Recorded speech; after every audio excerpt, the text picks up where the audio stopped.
Good evening and welcome to this Tuesday, June 8th edition of A Walk Down Memory Lane. I'm your host, Earl Biz, and joining me as co-host, Dennis Brown, and our guests, all members of Howard University in Lou Simmons, Shannon Burgess, Orlando Simmons, and Keith Tucker. Gentlemen, thank you very much for taking this opportunity to take us back to your time at Howard University, as well as coming back to play in Bermuda.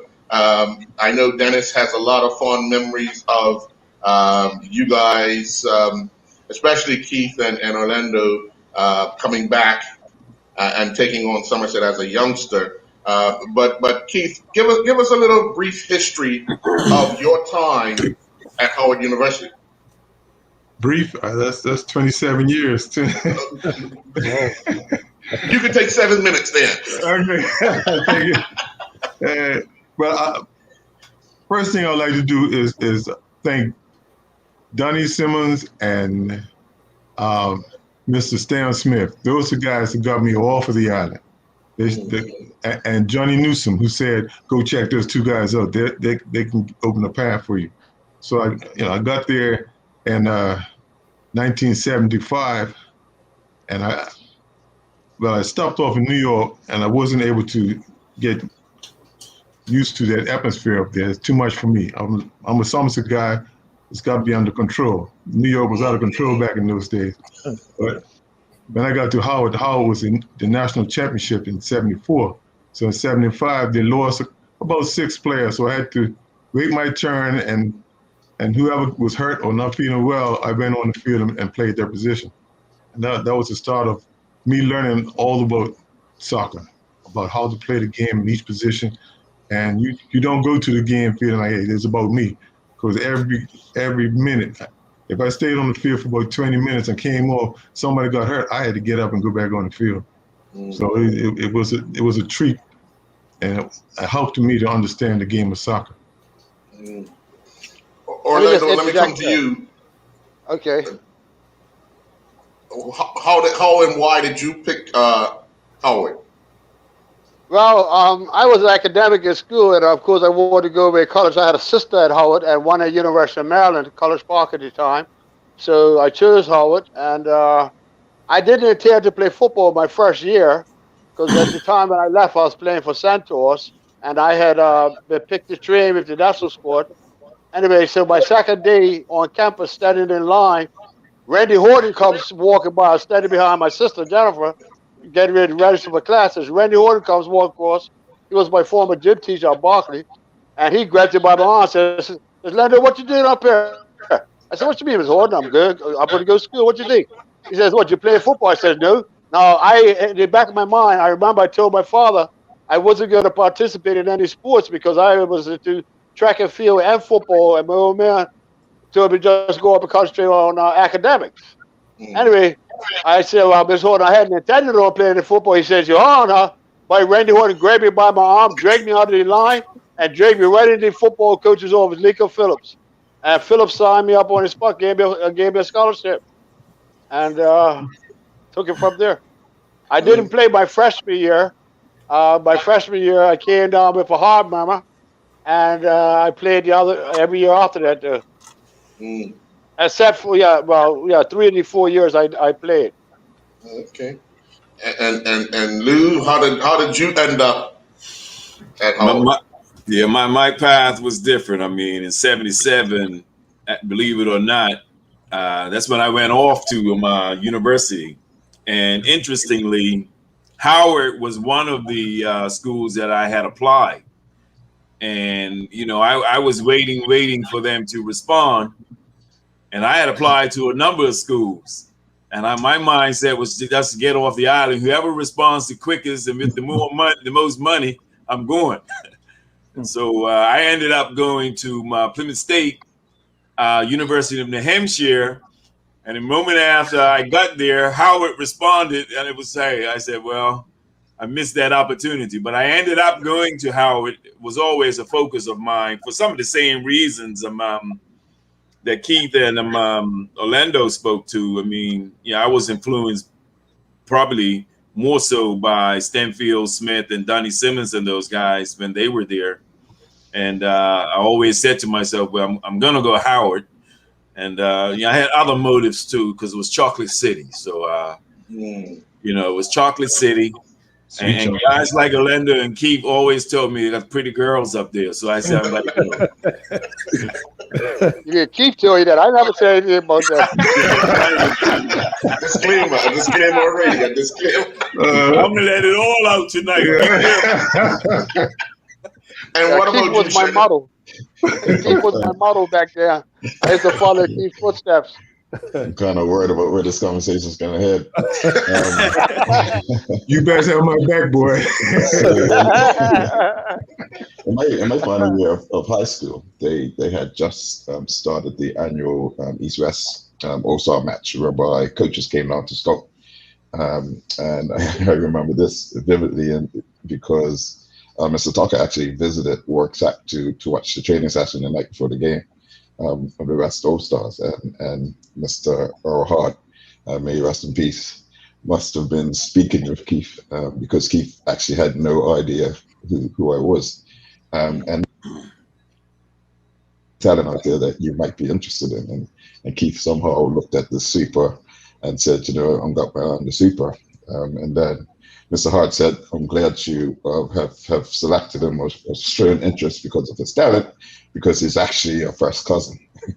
And Keith confused, saying, how is this guy related to me? Because when Keith left Bermuda, I was very young. So when he explained it, he remembered my brother, but not me. But ironically, after the match, I got a few offers. I was keen to look at Old Dominion. My good friend had selected Old Dominion. Norbert Simons took me on a tour, and the first stop was Howard. And I knew nothing of Chocolate City then, and that did not sway my decision. But when I hit the Howard campus, I didn't even make it to ODU. my mind was made up. Right, you come BC say that, you must be like Stevie Wonder, boy. Okay, so I just want to know from all of you, man, before you got to Howard, how did you, this for everybody, who were big influences on you guys coming up in football as young players? This is before you got to your youth team, before you got to your first team. Who were some big influences on you guys? We'll start with Keith. Who was a big influence on you up Somerset? Well, Randy was. Randy was our teacher at West End. But I still have friends later on that like Pop Jaws, cool, calm, collective. Yeah. I modeled right after Pop Jaws. Whatever he did, I try to do it and do it better. But you can't do it better than Pop, man. Right. And we were both at Tech, so I got to see all his development. Okay. But I love soccer, and Somerset were the Trojans back then. And if you love soccer, you love playing every position on the field. You could not dislike any player on that Somerset team, man. Yeah. That was 15, 18 great soccer players. Boyley Smith, Clyde Best, Richard Simmons, Roger Hunt, Larry Hunt. Pick one, and all of them were guys that look up for you. So, and I was coming in at 16 and 17. I had some great teachers, man. So all I can say, the Trojans were my leaders. Yes. Okay. Orlando? Well, I used to admire Clyde Best and Randy Horton a lot, and a couple of coaches, man.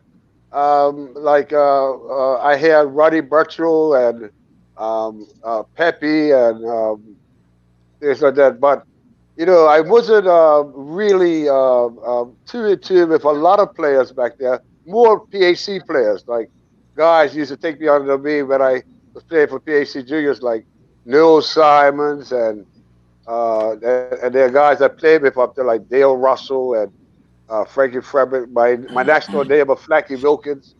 Things like that. Those guys are big influence on me. Lou? Yeah, definitely all of the above, really. But I started out at Island Rangers, and so I knew about Clyde's legacy and Island Rangers and George Brangman, all those guys. And then as a youth, when the Trojans were everything to me, and everything to some people during that time. So definitely the influence of whatever the Trojans, anything and everything Trojans. But interestingly enough, as I matured, I had a great admiration really for a lot of players during that era. Interestingly, the Zebras players always fascinated me. Dale, Pinks, and well, Pinks was also at Social Club, but certainly not Pinks, Nibs, not Pinks, Nibs.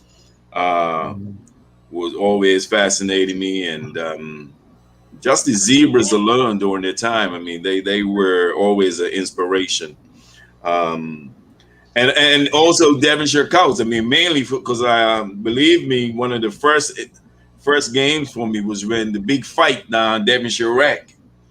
So that game was always a benchmark game for me as a young player, watching Somerset and Devonshire Coats do battle. So, like I said, I was always fascinated by many of the players of that era, but certainly the Trojans of that era.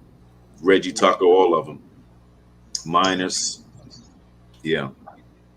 Shannon? Yeah, so I figured I wouldn't wear orange today, so I wore my Bermuda jersey. Obviously, that's a good thing. That's a very good thing. My influences were actually, coaches and players at the Devonshire Coats Club. David Ferbert was very influential. He was my coach from mini minors right up to the senior team. But of course, as a defender. Within the Devonshire Coats organization, Lorenzo Simons became my idol and mentor.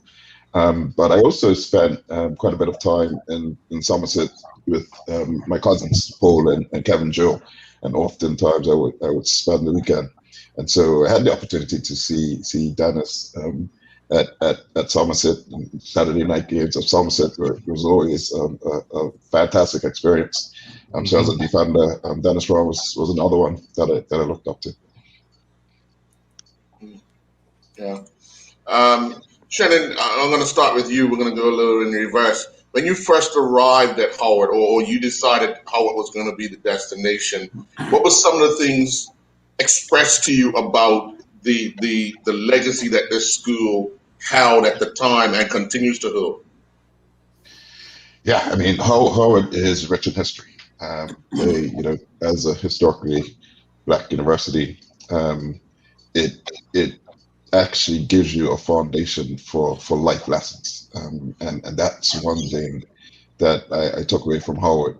The ability to break down a conversation or come out with your own point of view and not really focus on what is in the mainstream media. That was an important lesson learned early days for me at Howard. But also, I've developed some lifelong friendships with people all over the States and the Caribbean, and that's something that I wouldn't give away for the world. What about you, Lou? Yeah, well, likewise, like Shannon. For me, the history of the city itself, certainly in the university. I had known so much about Howard, and as someone who's steeped in history and education, W.B. Du Bois, all those men helped to shape some of my thinking. I read so much about the legacy of Howard's educational prowess in terms of whom they developed, and that was always important to me. So when I joined Howard, I was blessed and fortunate, man, that I was able to have probably a free ride even through my grad school level at Howard. I had scholarship at the grad level. I was very grateful to Howard that they provided me that. And I was shocked actually that I actually was afforded and awarded a scholarship after I got a 4.0 in my first semester at grad school, and they came to me and presented me the rest of my years there a full ride in grad school. That was 2 years in a row. So always grateful. Always grateful. Orlando? Shannon touched on something that's really struck me is that I got to mingle and socialize with people from all walks of life, all around the world. Matter of fact, I used to say, Jesus, I've met somebody from every country except a blinking Eskimo. You know, so they're playing for Howard, man. You know, when I first started training with Howard in '75, you know what was hard? Getting used to the dialects, man. I mean, you had Jamaicans talking to you, Trinidadians, Nigerians, Ghanaians, and it took me about 2 to 3 weeks to get an ear, you know, for the language. And you know, the other thing was when I left Bermuda, I had this bad impression of Jamaicans. You know, we used to call them jiggers and all this. Hey, man, let me tell you something. Those Jamaicans were some of my best friends at Howard, and really playing football with them. They're the ones that taught me a lot of the general basics of you know, playing football. A lot of stuff that I didn't really realize before I had left Bermuda. So academically, I mean, I knew how it was produced. A lot of the best doctors, dentists, lawyers, and stuff like that. Matter of fact, Hewlett Brown was a big influence during our first couple of years because he was the president of USA and led us through a couple of boycotts and stuff like that. So I had you to look up to, and there were some other older Bermudians. Matter of fact, I had this lady, Sharon Paris.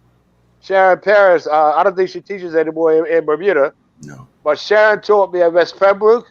She taught me at Berkeley, and she taught me as a freshman at Howard University. Oh, wow. So that was a big to do at Howard for me, you know. But just to know that a lot of Bermudians that were qualifying as doctors and dentists, stuff like that, went to Howard, you know, that was a big influence in terms of looking at the school as a very valuable asset in terms of getting education. And Top? Well, when I got there, the soccer was just developing. And we got a chance to meet and greet and I think watch some of the world's best soccer players. They may have been kind of old, but they introduced the sport to me. To watch Pele, man, do things with the ball on, it was incredible. Then you got from Holland, Cruyff, man, and he was out on the field with a Bermudian, with Gary Darrell. Gary Darrell. Yes, man, my mouth was open, eyes open. You know, it's like, wow, this is incredible. Then one from Italy, goal scorer, man. Whenever he got the ball, he was able to find the back of the net. You know, so I really wanted to be a soccer coach. So every time somebody said soccer game, I was gone. And to be there during that time, Randy Horton and to have your own fellows doing well, incredible. We're going to take a quick commercial break. When we come back, Dennis, you're up. Okay. Spring has sprung, and it's time for the Friends of Hospice Butterfly Blast annual raffle. The butterflies are emerging bigger and better than before this year, and there's over $40,000 worth of prizes to make things more exciting. 3 Caterpillar raffles containing $1,000 gift certificates leading up to the main draw. There are multiple chances to win, so buy early and increase your odds of winning. So spring into action and get yours today. Check our Facebook page, Friends of Hospice Bermuda, for details, or call 232-0859. Lindos, why go anyplace else? Okay, so a question for Keith and Orlando. I remember in the mid-'70s, I want to say like 76 or 77, you guys came to Bermuda with Howard University to actually play against. Did you play against Somerset and Bermuda? Played against Somerset, Rangers, the junior national squad, and the national squad. Okay, right. So how was that for you guys to be now representing Howard University, because also remember Stanfield Smith played for Somerset against you guys for Howard, and he was That's still right. at Howard at that time. And Donnie played with us. Donnie Simmons played with us. Donnie Simmons as well, yes. So how was that like coming back to Bermuda for you guys to play against? And Somerset, like you said, was strong at that time. We had some, amazing players. How was that for you guys? And that was great, man. The one thing about it is, I was in a conversation the other day with O'Howe, and O'Howe was in this barbershop or somewhere telling somebody that they beat Howard 3-2. We guys, our first game, we beat Somerset 2-1. So, I don't know where O'Howe's memory is, but I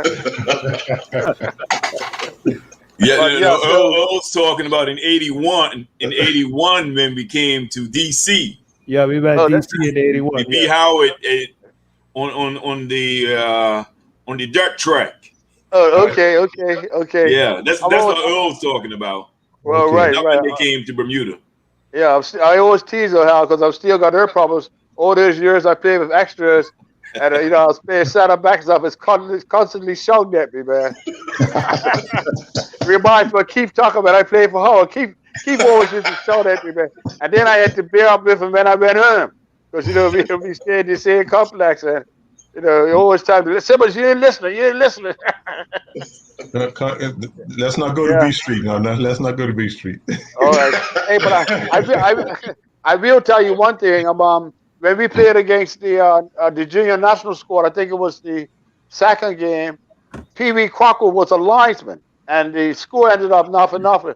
Pee Wee Crocker was a linesman. We got a goal, and Pee Wee puts up his flag 10 minutes later talking about it was offside. They didn't have VCR back there. Yeah. And so the coincidence about it is that when our last game, when we played the national squad up at the carpet in the stadium, we scored a goal again, and Pee Wee is the referee now. This allows the goal, so we're kind of arguing and all, messed up trying to get it back together.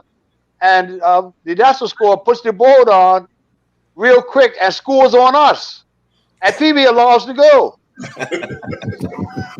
So, but I got Pee Wee Crocker. I got Pee Wee Crocker back though, because later on when I was playing for Devonshire Rec, was the second semifinals, the FA quarterfinals of Somerset against Vasco da Gama. I actually got 2 yellow cards in that game. So you figure it out. Pee Wee was the referee. So I got him back. But I got to correct you a little bit, Orlando, because that youth team was probably the most incredible team I've ever seen at under 18. That team had Derek Scott up front, Mr. Bean, young Bean, and is that Melvin? And Naughty Doolin up front. That's a track team. That wasn't a soccer team, man. And we guys have been out all day. Everybody that came to our hotel and took 2 guys and going all over the island. So when we were getting them back and told them it's time to go, these guys have been out enjoying life. Now, enjoyment in Bermuda means enjoyment, so I'm going to leave like that. Yeah. That's true. Yeah, I remember that. Yeah, so because I had Dirty Harry with me. Remember, I had Dirty Harry. I was 15 minutes late. So I'm on the field, and I'm looking down at these guys' legs like, oh, no, this ain't going to be right, man. These guys were shining, muscular, and when they took off, I said, help. That was an incredible performance, but especially by Bean dribbled everybody, and Naughty just outran us all.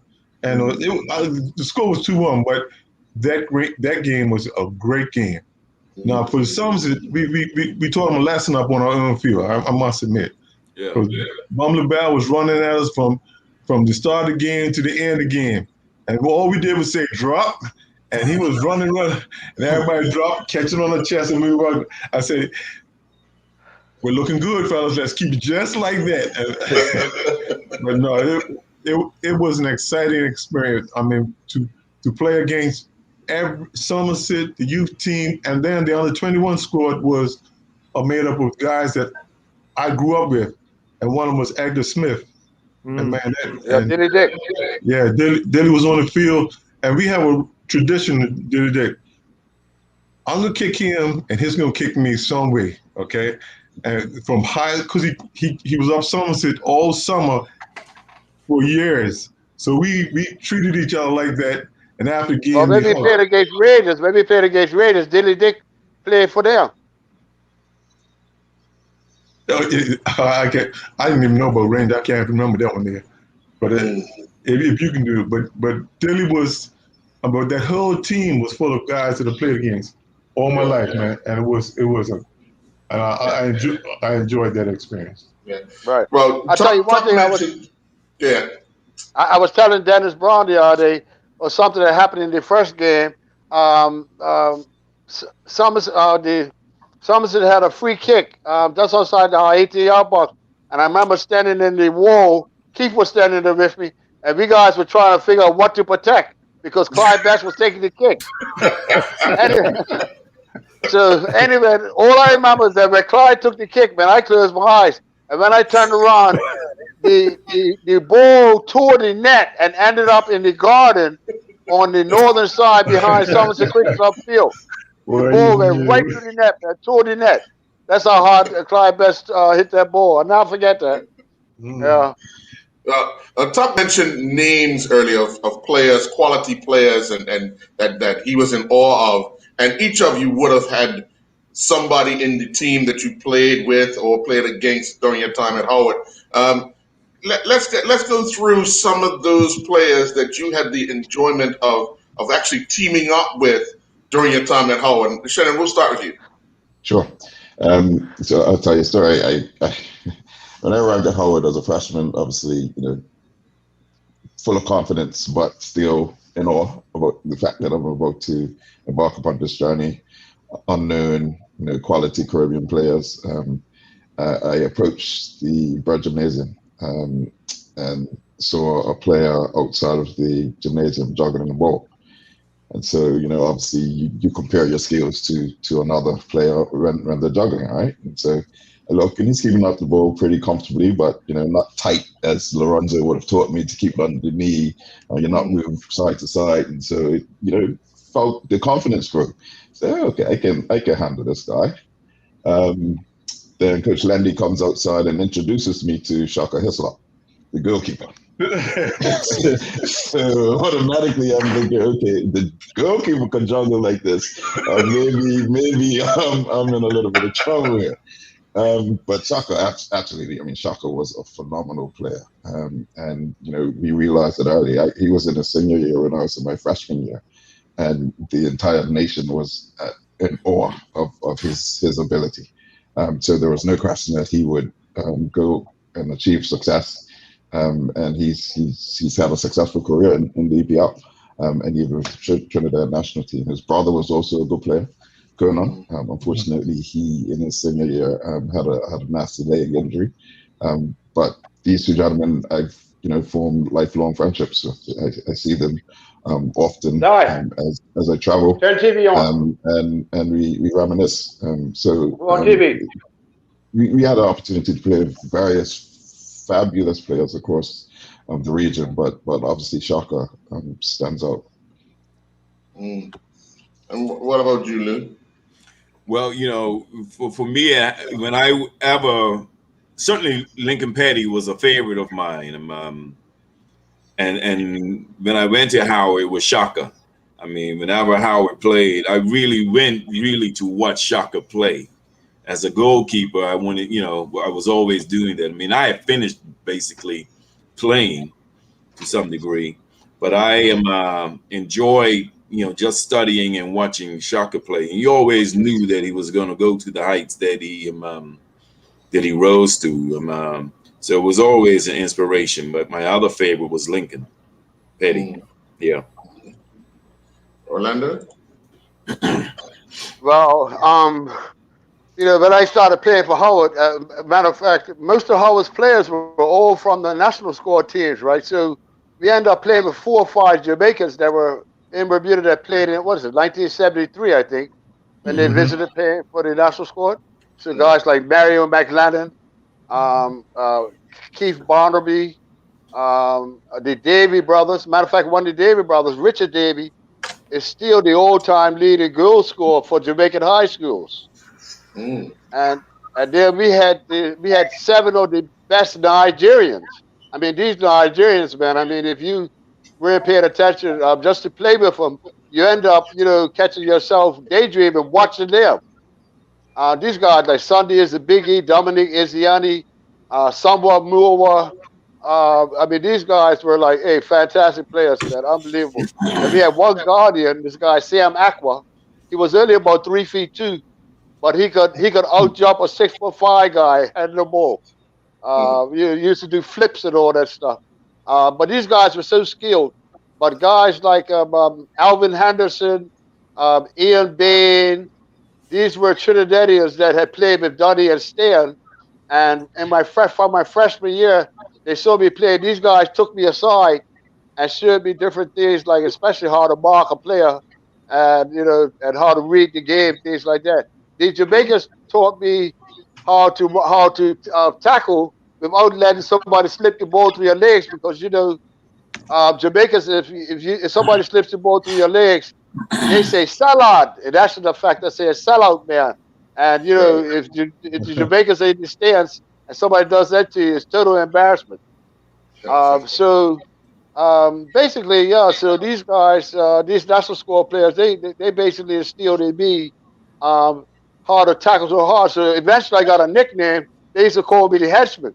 I mean, I had speed and stuff, but I mean, hey man, I can mark anybody out the game. Yeah. I keep what I mentioned, Cuckoo, which Ballard, or them.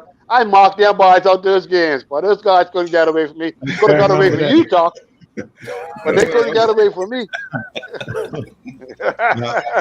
I'm gonna leave that alone, right? But, yeah. But Coach Phillips used to say that he was putting me and Kenneth Davy out there. He used to call Kenneth Davy Dirty Harry and call me Wild Man Steve. So you guys would mark a center hash, or sometimes, a lot of times I play right back to. Go ahead, Tux. I'm sorry, cut you off. No problem. I got used to that in college.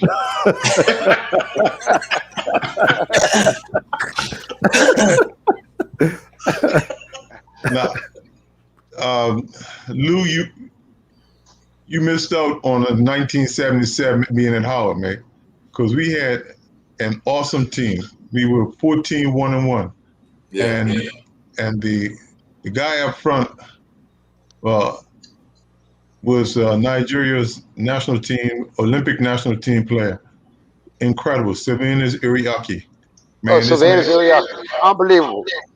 This man can score a goal from anywhere on the field with any foot.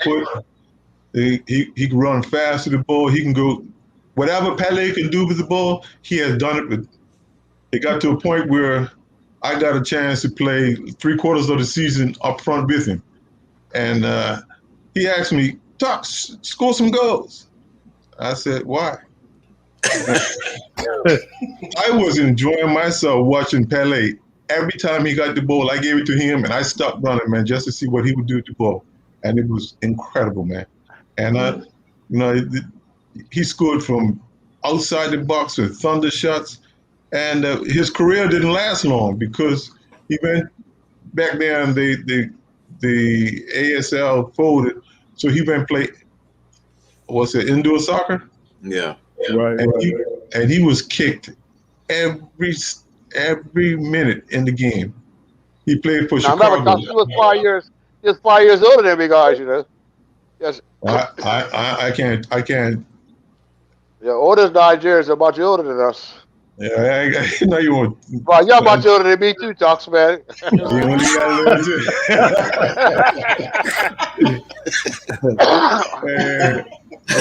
but Silver was something that it doesn't come around every day. Like I say, to me, he was Pele, and if he would have stayed in the limelight back then in '77, the whole world would have known Savannah Zuriaki, man. And he was only about 5'8".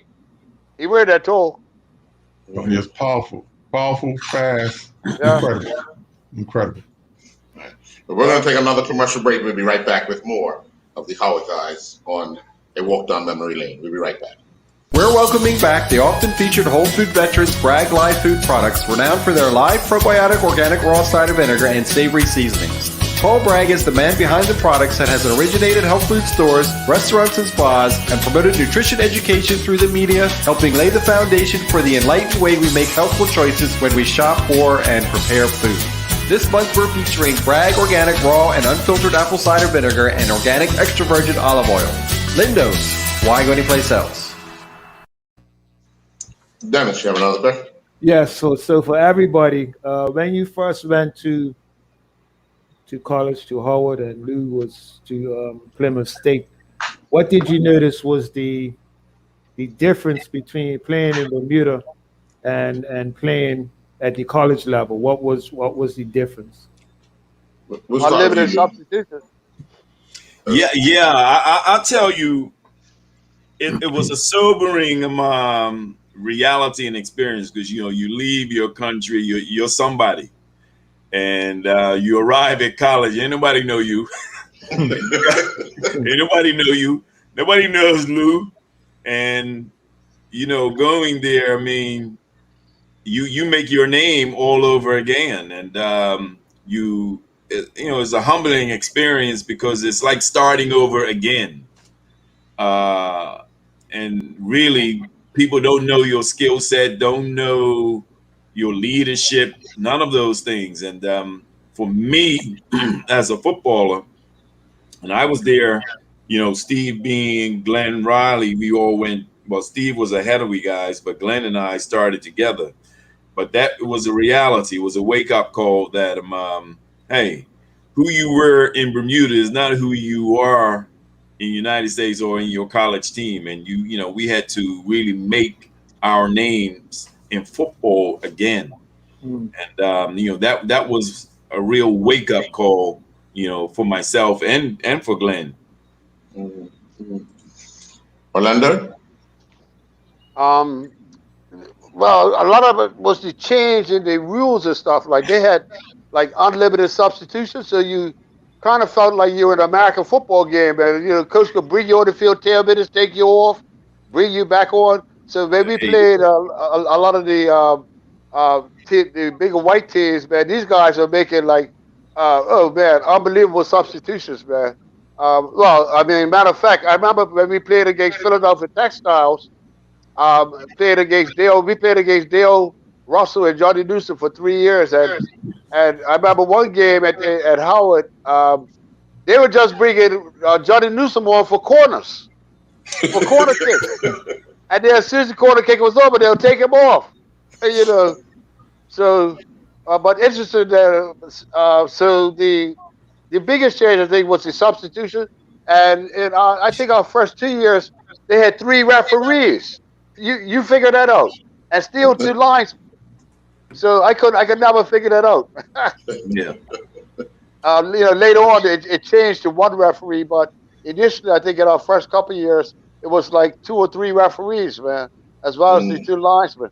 And then, of course, the linesmen, a lot of times, they were not ignorant of the game, but they weren't that well knowledge. So half the time, the calls were like just ridiculous. So you just had to go with the flow. But I'll tell you one of the biggest things that really struck me when I was playing football out there, and that was the racism.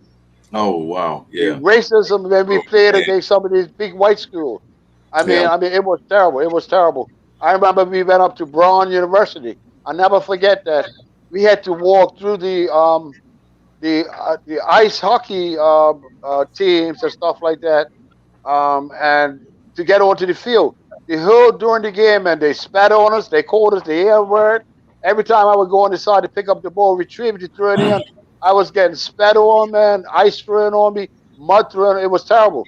But our coach, Lincoln Phillips, always taught us, never to react to any of it. So, we just never reacted. We had so many incidents, man. I could write a book about it. As a matter of fact, two of us, I always talk about that stuff. So it's time to you should write a book. Yeah, But that's one of the things that struck me was the racism. Of course, we had mild racism leaving Bermuda, but it really struck you when you went out there, So we were playing in a game against University of Maryland, and halfway through the first half, I don't know if Keith remembers this, halfway through the first half, I was blocking this guy so tight, man. Every time he got the ball, bam, I was slamming him, getting the ball from him. And the guy turned around and spat in my face. Well, let me tell you, he didn't know that I was a track and field man. Right in the middle of the game, I chased him down, man. I hit him one flying right kick, right in his back. Of course, I got a rare card. The game was disrupted for a long time. Matter of fact, I think they had to bring the police out because we were the only blacks in the stadium. So we were we were a little fearful for a little while, but things calmed down after. Matter of fact, I don't think University of Maryland has played Howard since that game. Yeah. No, they did. They played us. Oh, they have? Okay. Yeah. Doc, what about you? What was the question again? He went over. What was the difference between playing in Bermuda and then once you got to Howard? What did you notice a difference? Well, at Howard we had a lot of individuals, and they each time somebody got the ball, they like to do a little something extra on the ball. Bermuda, our skills were fantastic, but we never overused them, and we were more of a team oriented, man. Push the ball around, get it back, push ball, and then, well, at least the group I was looking at all the time. So when I got to the States, I kept talking to the guys, pass it, and we made it hard on ourselves because we didn't do enough passing at Howard. When I first got there, young man David can dribble 5 and 6 guys, and they can never get the ball from him. But I felt I was ready for any level out there because watching the Trojans and being there with Somerset, teaching how to play this game, overlapping combinations and so forth, not kicking the ball away, I was ready. And when I got there, we played a team from Trinidad, and we were 0-0. I was playing defense, and I got tired of watching the guys doing all this action. So I said, well, can I go forward? And Philip said, yeah, go ahead. And I had a couple of good slams at the goal from the wall pass and coming out the back. And from that point on, he said, well, you can play anywhere in the field. I said, yeah. I said, but we got a pass. No sense doing a wall pass and it doesn't come off the wall. The wall means that you're going to get it back. And I was ready. I could pass with anybody, but I do give especially the Davies and Paul Pringle. Oh man, the things they can do for ball, but sometimes it hurt us. So, but Shannon, what was the difference with you? I think the biggest thing is the fitness level. Luckily, thankfully, I did my research. I had heard about the 2 and 3 days in preseason in the heat of the summer in August in Washington, D.C. And so I laid a foundation training on the beach here in Bermuda before I went. And what I found each year was that I had to get myself to what I consider to be mid-season fitness on the local level to begin preseason training at Howard. I heard horror stories before I got there about Coach Landis Russell, and we all became to hate Coach Landis Russell because he was indeed relentless. But that level of fitness, I mean, we were at peak fitness. Tucker was very cruel in my freshman year and put me out on the flank as a wing back and was required to, for 90 minutes, be up and down the flank. But if I could get half as fit as I was back then, I'll be very pleased. Can I say now? I was cruel, but he would do it to himself because I would see him out on that line because I always tell him just run the ball on the line, and he'd be out there practicing, run the ball on that line. He was having a great time out on the floor. I was wondering why he went back sweeper because he was one of the best overlapping fullbacks I ever had at Howard University, man. But he want to go back calm, cool, Devonshire coach. No. But I was used to Larry Hunt or Roger Hunt out on that wing going down. That's what I wanted to see. But if you want to play Devonshire coach ball, man. Well, take us through that transition of playing for a university and then actually coaching the said same university. Not coaching the guys who were your teammates the year before. That was a year that I had to beat my chest. And I said, one player came in, he was so big, like he never even ran down the beach once. And he was one of my closest buddies. And he ran out of goalkeeper and messed up his leg. So at the end of the year when I was renewing contracts, I had to cuss him out real bad and then tell him I wasn't giving him a scholarship. You couldn't. He said, but I broke my leg for you. I said, no, you broke your leg because you didn't come back fit. And you knew I was a coach. And you know that means everybody's gonna be looking at two friends, how they can handle each other. And man, that was the worst thing I've probably done in my life. But if I was gonna make a statement, he was the one I had to make a statement with. And a lot of the players that I dealt with there, that were on my team, they were cool. I mean, everybody, as I was assistant coach, everybody, I had some great players. Bancroft Gordon, man, he was a leader that every coach want to have on their team. Conrad Seymour, a big guy, but a leader, man. It was a great first year. And we didn't, I don't think we did any recruiting that year. So we had basically all leftover players from the quarterfinal team that played the year before. And we did real well until we got injured. But we lost, we were ranked 7th in the nation. And that was my first year. But it wasn't easy. Every night it was like, I had to call somebody, you're my boy. You can't treat me like that. But everybody came around, and we all knew what we were there for, to do our best. And I think we did our best. Some guys played midfield. I put them out. We played a 4-4-2. I put them out on the wings, and they ran. Donnie Street and Poppy P. Those guys ran up and down that wing and kept us in the game every game, man. They never played on the wing before, but they always were up in front or in the midfield. But that year, no recruits. We had to do something, man. So we got to close it right. But my first group of players that I recruited, if you know your, and I have to put this in, what's his name, Mr. Severe? David Severe, yeah. That was my first recruit. Him, I had 10 David Severes that didn't take nothing serious, love life, love chasing girls, and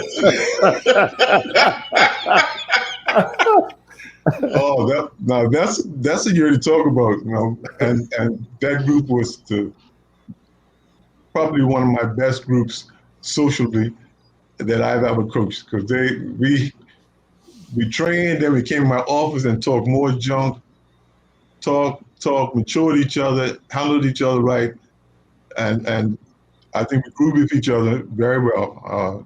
Subi was a leader, a great leader, and he was an overlapping fullback with Eugene Pascal, another overlapping fullback. We were outstanding, man.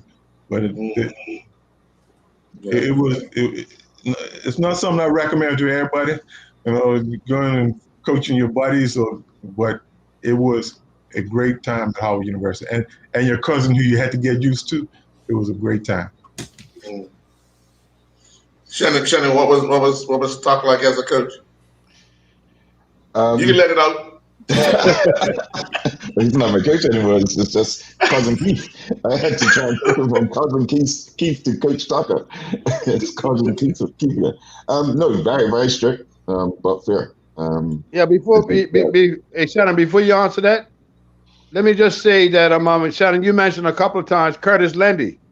We have to put kudos out to Curtis, man, because Curtis was Keith's backbone all those years for coaching. Absolutely. As a matter of fact, Curtis was Keith and I's best spectator for our last 3 years playing for Howard, because he used to stay with you guys, before Keith made him our assistant coach.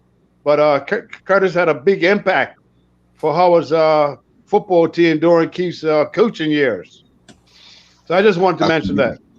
Absolutely, and to put it in perspective, obviously you would know that he passed away a couple of years ago. Yeah, he passed away. Some players actually flew to Bermuda for the funeral. That's the impact he had on guys all across the Caribbean, and the messages that came in on Facebook. So yes, Coach, the dynamic duo of Coach Tucker and Coach Lendy, they garnered a lot of respect from the players over the years.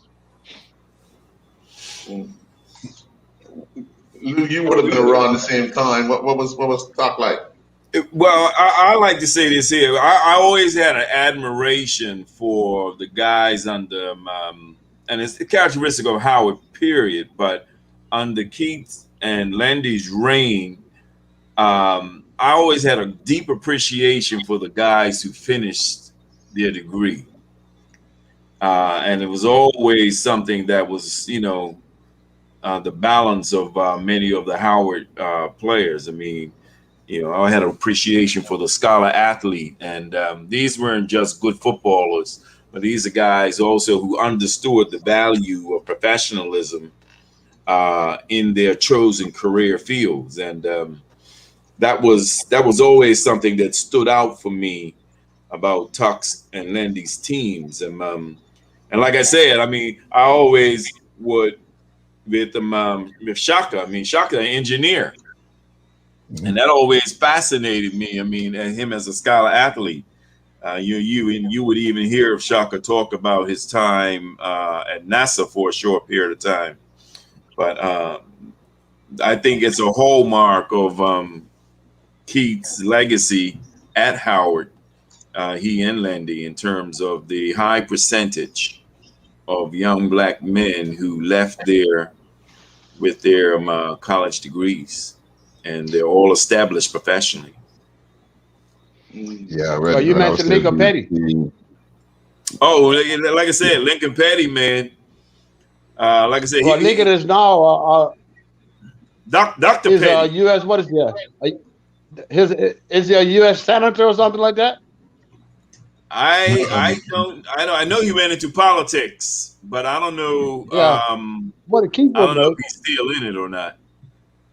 But he was always one that stood out for me and appealed to me of the 71 and 74 teams. Dennis? Okay, just quickly. So in all of these eras, name some Bermudian players in your era that you went to Howard with. So Keith and Orlando, and then Shannon. You mean played with or just went to school with? Yeah, played with and even went to school with, because Bermuda has a rich history, of Howard has a rich history of Bermuda students. So somebody certainly, yeah. I could do that shortly. Well, we have a group of dentists in Bermuda. We have a group of dentists in Bermuda that went Howard, maybe went there. And that was Dr. Debbie Tuzo, Richard Cairn, Leroy Simmons. And then I can tell you some Bermudas that we played against, like Dale Russell with Johnny Newsom, and Duval Bidens for Philadelphia Textiles, Raymond Smith for Brockport. We played against his brother Philip Smith. He played for GW, George Washington. Played against James Painter and Yuck for Cleveland State. Oh yeah. we were supposed to play against the Coltrane Twins, Punchy Deal and all there, but they played for Alabama. But I think when we went to that tournament, I don't know what happened. They either got knocked out early or something like that. So we didn't end up, playing against them. But oh man, Jesus, it's so many scholars that went to Hall, maybe there. Well, a lot of the names guys come to me. That just stick out because all of them used to be as guinea pigs when they're training. Yeah.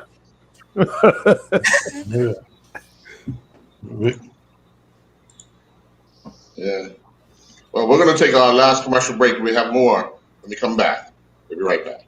We're spotlighting our old friends Woodstock Farms, who started up 50 years ago in the belief that we need more trustworthy natural food sources. Starting with one product, their line, mostly certified organic, is now more than 250 strong in 10 categories. This month we're featuring accoutrements of the barbecue, for us the pinnacle of home cuisine and one of the few forms of restorative recreation now within our reach. Try Woodstock Organic Sweet Relish, Tomato Ketchup, Baby Kosher Dill Pickles, Sauerkraut, and Hickory and Original Barbecue Sauce. Lindo's, why go anyplace else? Dennis? Shannon, did you have any name some of the Bermudian guys in your era when you were at Howard? Yeah, so just before me would have been the goalkeeper Devery Simmons, who passed some years ago, and then Kenny Deal, Brian Steele. Sean Roberts was playing when I got there, so I joined him as a teammate. He was actually my roommate. And then Marcio Hunt came into the team as a transfer into Howard. And then after me was Omar Shakir, Devon Binns, Devery Tankard, Nigel Burgess. So quite a few guys, but I played alongside Sean Roberts and Marcio Hunt for quite a few of my years.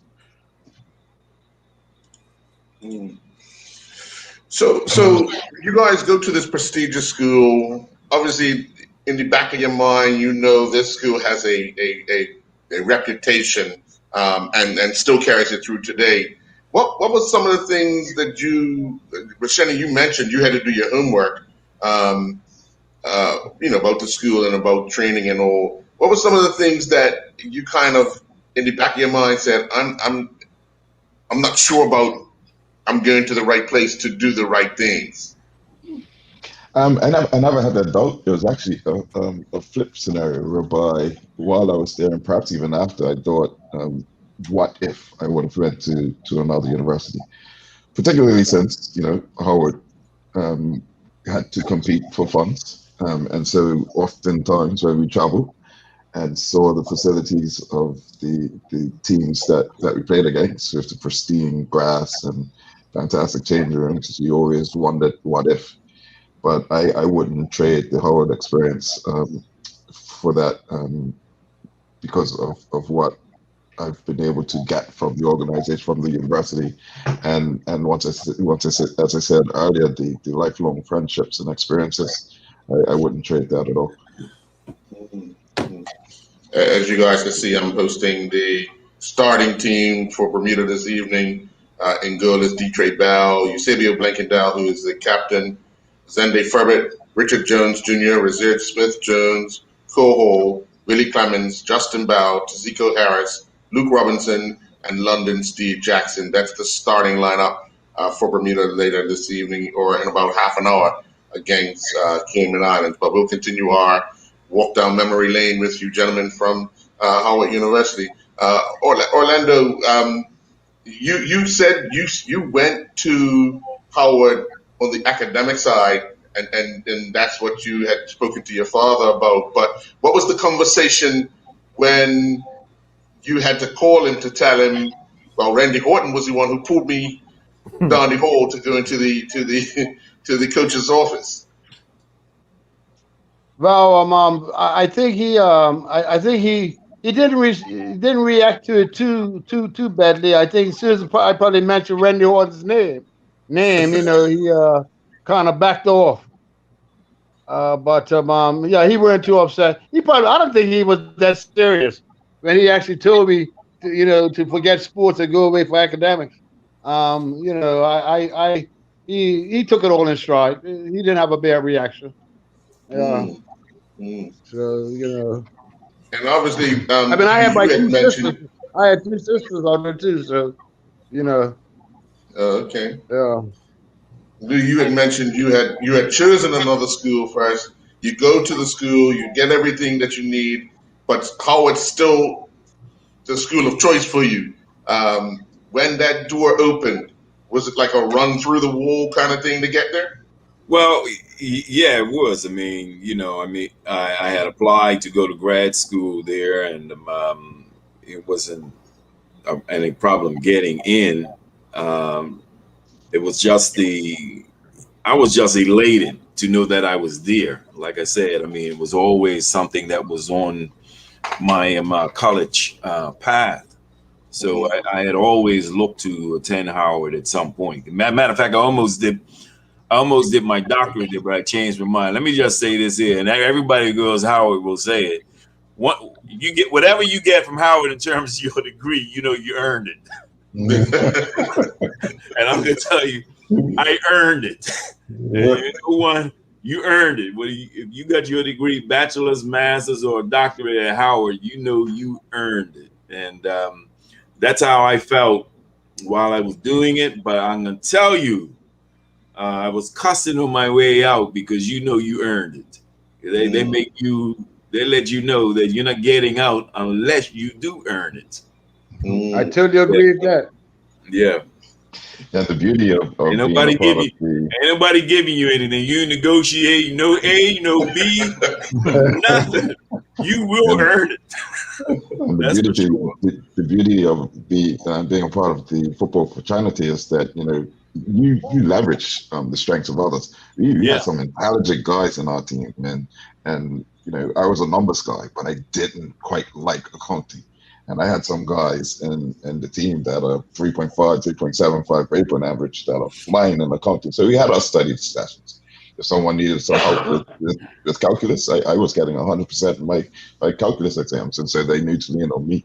But you're right, we had to work hard and absolutely took that team spirit with us to help everyone get by.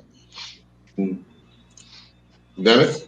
Yes. So, question to every one of you: what advice would you give to aspiring student athletes? Because one thing that I found is, especially coaching youth in Bermuda, you may get an email from mama to say that Shannon can't come training today because he has homework. Knowing full well that once you get to the college ranks, the coach don't want to hear that. So what type of advice would you give to aspiring student athletes who want to get to that level? Now, you pick somebody, because Anybody, all of you. Because I want to defend that statement he just said. Because my motto is, if you got a test tomorrow and you need to spend some time in that book, go study. Okay. Coaches in America, we know that winning is important, but graduating is more important. Okay. All right. If you weren't having a good year in school, we found a way to make sure that you did the right things in order to get out of that, to get the work done. All right. If that meant bringing somebody on the trip with us, so you can learn from them, that could be done. But we had an attitude that we got to do our best for our kids, and our kids will do their best for us. And you just said it earlier, we had a high GPA, graduation rate. Our graduation rate at Howard was 95% of our students graduated. And not all of them came in ready to study. They came in and learned that you got to be mature and do your work. And you find out that most of the kids in Bermuda can do it. All the guys that I brought up from Bermuda, I'm pretty sure they graduated. And if they didn't graduate, they could have graduated with greatest B's. Bermuda has some very smart kids, but you just got to get them to understand that once you commit to something, you got to do your best. And when you can start high school, it's time to commit to your schoolwork and put your best foot forward. Get it done. Yeah, that's a key thing. Sorry, Shannon, go ahead. I was just going to say the biggest piece for me was structure.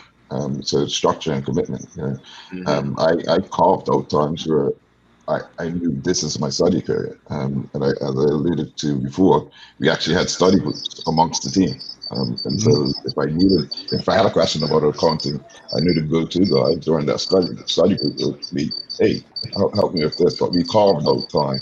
And there's time to do other things, but you have to have that commitment, a level of commitment to be able to get things done. Yeah, and it's all of that. I mean, you got to be, highly structured. And one of the things, as someone who's in education, when I look at players of our era, and I don't like to make comparisons, but I believe that of our era, we probably had more players per capita who went overseas to universities compared to today, right? I think it's a different type of track that many of the younger players go through today, which is good. But the principles are all the same, meaning you got to be highly structured, you got to be disciplined. And I think, one of the things that Shannon shared, which is very important, that I think a lot of Bermudian students, and I do see this, a lot of Bermudian students, they don't recognize the importance of their own networks to assist them in their courses or getting over the line. Not until they're in trouble, So you got to be highly structured, use your networks, your support, and it's not to minimize getting a college education today or a bachelor's degree, but it's not difficult. And it's not difficult today, especially if you know how to be highly structured and you network the strengths of people in your team. Too many think, well, I don't need you, until they get into a crisis position. And they end up not finishing, right? And that's one of the things that does concern me about some of our students, or they feel that I don't have the money. And sometimes it's really not about the money. Sometimes you have to push on through. The money will be there. The money will come. And I think a lot of people don't know what the networks are. Even right now is something that I just finished discussing this with a young lady 2 days ago, actually, letting her know that now there's money in the U.S., believe it or not, for what you want to do. But they don't tell international students, all right? Especially, probably more so now they don't tell you, but it does exist. And you really have to search for the financial support if you don't have it, but it does exist. But you got to be highly structured. You got to be disciplined. And don't be afraid to use your networks to get you over the line or take you to the top. Yeah, I think one of the biggest contributions that I could add is that, that old saying, all work and no play makes Jack a dull boy. I think you have to, going over to university, you have to set and establish, like Shannon mentioned, habits or good habits. Certain time to study, and certain time to relax and enjoy yourself. I think Keith and I probably realized that more relaxation time than anything. But in any event, we got our work done, but we made it harder for ourselves. So I just think if students go away and have good discipline and somebody establish good habits in terms of time wise, there's only 24 hours in a day, so you have only a certain amount of time to work. So I just say, go away with good habits, to establish good habits, and primarily to get your work done. Yeah. Any final question, Dennis? Yeah, it's a pleasure, to have you guys on, because the history with Howard in Bermuda is so great. I mean, even going back to cousin you or Bronze days and stuff like that. So, just question to everybody: do you guys have any predictions for tonight? I saw the team come up on the screen as a very young team in my estimation. So, from my point of view, I just want a very young team, probably 10 or 20 caps at the most combined. Looking at that. Yeah. So I just want to wish these young guys the best of luck. And Yeah, I do too. yeah. My oldest son is Dante Laverock's best friend. And those guys train a lot and hang out together. Right now we're trying to talk Dante into coming back, man. So Dennis, maybe in the future Dante might just come back. Okay. Yeah, my son and I are talking to him. I saw the team in the Gold Cup, but last year or 2 years ago. 2 years. Yeah, that team, the younger players in that team played without any fear. Yeah, they were incredible, and to me, they held themselves back. If they can let themselves loose, Bermuda's future is good, man. Because that's the whole team has speed and skill, and it was like, I think it was about 8 different players in that game had one-on-ones with the keeper inside. Turn up the outside. They could have been Costa Rica also in the first 15 minutes. It should have been 3-0 for Bermuda. No, these young guys can play. That's why I said in Bermuda, we're teaching them the right way. All right, you guys are really teaching them the right way. Because when they start passing that ball around, oh man, I'm jumping. Hey, but the 2 overlapping fullbacks are incredible, man. If they just relax and play tonight, they ain't got to worry about anything. Just enjoy it, man. Yeah, they definitely got to play about fear. Everybody's fading out. I think the internet. What about you? First VP? I mean, I'm encouraged. Looking at the names, I see a lot of not only first caps, but perhaps first-time starters in a World Cup match. And that can be a daunting experience. So I just hope that they play with confidence and stick together as a team. It's going to be a challenge because they've just come out of a substantial loss in Suriname under unfortunate circumstances. They're lacking the experience on the pitch, but these guys are capable, and so we just hope that they bring their game tonight. Yeah.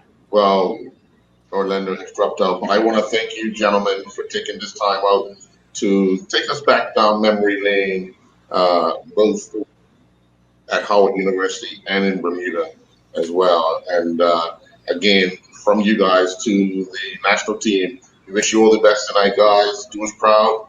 And again, guys, thank you very much. And folks, enjoy the rest of your night. Thank you, Daryl. Take care, guys. Nice seeing you again.